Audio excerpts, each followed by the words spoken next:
Assalomu alaykum bog'bon do'stlar. Mana bugun biz ko'chatni ekishda nimalarga yana bir marta qayta e'tibor ko'rsatib o'tamiz. Hop. Eng avvalambor ko'chatni ildiz qismlariga e'tibor berib olamiz. Ildizlar shikastlanmagan. Ko'pchilik chuqurimizni ko'rsating. Mana ko'chatni qo'yib hayvon joyi 5 sm pastlikda turibdi. Endi bunga biz nimalar qilamiz? Hayvonni ko'pchilik aytadi tevada qolsin deb. Meni o'zimning tavsiyam 5 sm chuqurlikning ichida. Hop, amorfoz tashlaymiz. Tashlang. Hop, amorfoz tashalgandan keyin mana aralashtirib tashlaymiz. Ustiga to'polib ko'mib qo'yamizda. Va ko'chatni ko'pchilik aytishadi suv kuyalimi? Men suv kuyish tavsiya bermayman.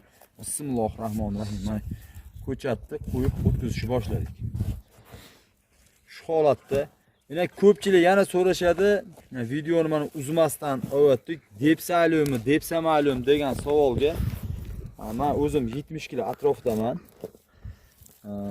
Agar mana shunaqa har bir kishi sharoitdan kelib chiqib yer shunaqa namli holatda bo'ladigan bo'lsa, ko'chatni suv kuyish tavsiya bermayman. 70 kgman. Shu holatda yaxshilab depsaverasizlar. Ota bobomiz ham xuddi shunday qilib ekkan. Mana biz ham 25 yil, 30 yildan beri ko'chat ekamiz. Katta bog'larni barpo qilamiz. Shu holatda mana hayvon joyi o'z ko'milishni boshladi.